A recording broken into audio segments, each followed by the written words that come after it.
Hello दोस्तों, आज हम लोग रस्किन बॉन्ड का बहुत ही famous short story the room of many colour को पढ़ेंगे। इस शॉर्ट स्टोरी को रस्किन बॉन्ड ने अपने बहुत ही famous work time stop at Shamli में लिखा था।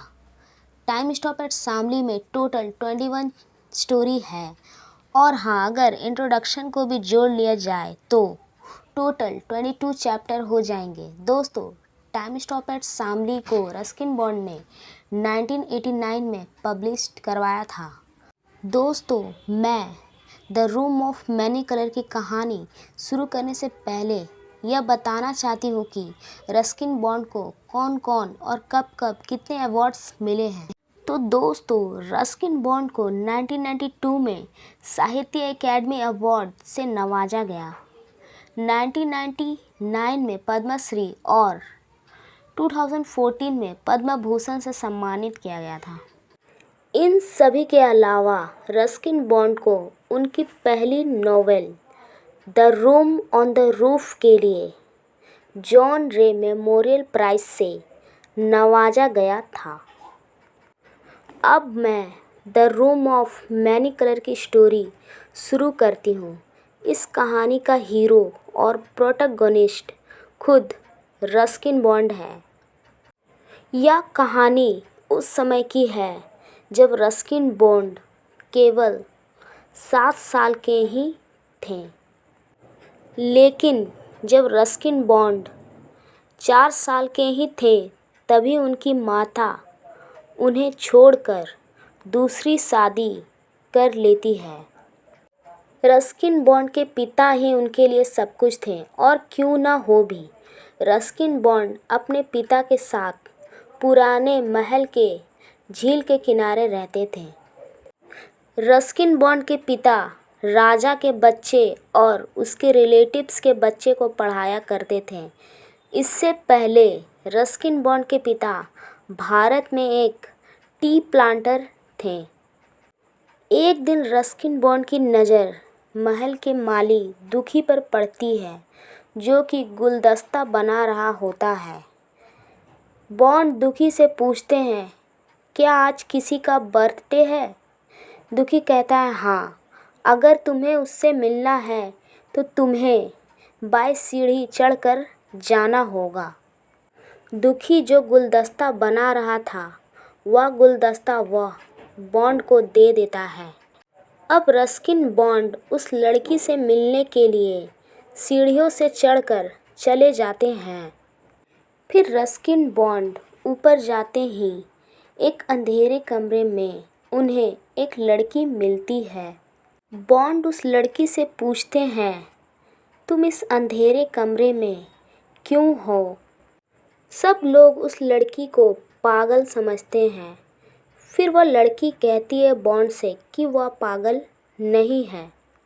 वह कहती है कि वो एक रानी है और प्रूफ के लिए वह बॉन्ड को डायमंड रिंग दिखाती है, जो कि सिर्फ एक रानी के पास ही होता है। जो रानी थी वह रस्किन बॉन्ड को चॉकलेट खाने को देती है।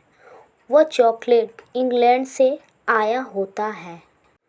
अब रानी और रस्किन बॉन्ड में एक अच्छी दोस्ती हो जाती है। फिर रस्किन बॉन्ड वहाँ से जाने लगते हैं। तभी रानी रस्किन बॉन्ड से कहती है, क्या तुम मेरे लिए बगीचे से लाल गुलाब का फूल ला दोगे? लेकिन इस बात का दुखी को पता नहीं चलना चाहिए, क्योंकि वह मुझे ज़रा भी पसंद नहीं करता है। फिर रस्किन बॉन्ड रानी से कहते हैं, ऐसी कोई भी बात नहीं है। यह बुके जो मैं लाया हूँ आपको देने के लिए, यह बुके मुझे दुखी ने दिया है आपके जन्मदिन पर देने के लिए। इतना कहकर रस्किन बॉन्ड सीधा अपने पिता के पास आ जाते हैं और अपने पिता से बताते हैं कि वह रानी से मिले। फिर रस्किन बॉन्ड के पिता रस्किन बॉन्ड को बताते हैं कि रानी को महल के एक नौकर से प्यार हो गया था और रानी उस नौकर से शादी करना चाहती थी। तो सभी लोग रानी को पागल कहकर पुकारने लगे और यही कारण है कि रानी को उस अंधेरे कमरे में रहना पड़ता है। अब रस्किन बॉन्ड के सामने यह समस्या खड़ी होती है कि वह लाल गुलाब का फूल कैसे तोड़े। तभी बॉन्ड के कमरे में एक सांप घुस जाती है। फिर दुखी बॉन्ड के कमरे में जाता है सांप को बाहर निकालने के लिए। फिर रस्किन बॉन्ड सोचते हैं कि यही मौका है कि मैं लाल गुलाब का फूल तोड़ लूं और बॉन्ड गुलाब का फूल तोड़कर सीधा रानी के पास चले जाते हैं। रानी के कमरे में पहुंचते ही रस्किन बॉन्ड ने देखा कि रानी का कमरा पूरा लाइटों से चमक रहा है, मानो ये रानी का कमरा नहीं स्वर्ग हो। और रानी के कमरे के खिड़की से पूरा महल दिख रहा था। फिर रानी और बॉन्ड बहुत सारी बातें करते हैं। फिर अचानक से रस्किन बॉन्ड की आया की आवाज़ आती है, जो कि रस्किन बॉन्ड के घर में काम करती थी। वह बॉन्ड को खाने के लिए बुला रही थी। बॉन्ड तुरंत भागकर नीचे चले जाते हैं।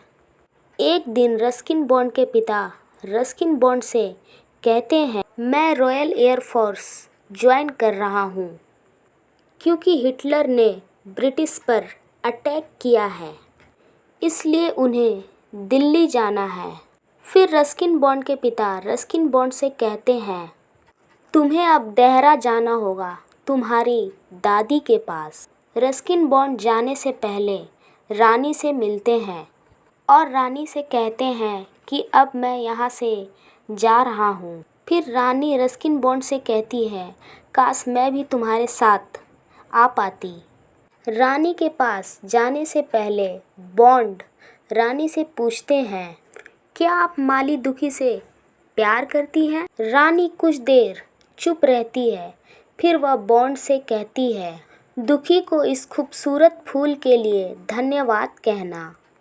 दोस्तों, ये स्टोरी यहीं पर ख़त्म हो जाती है। आपको क्या लगता है, क्या रानी सच में उस दुखी से प्यार करती थी? कमेंट में बताएं।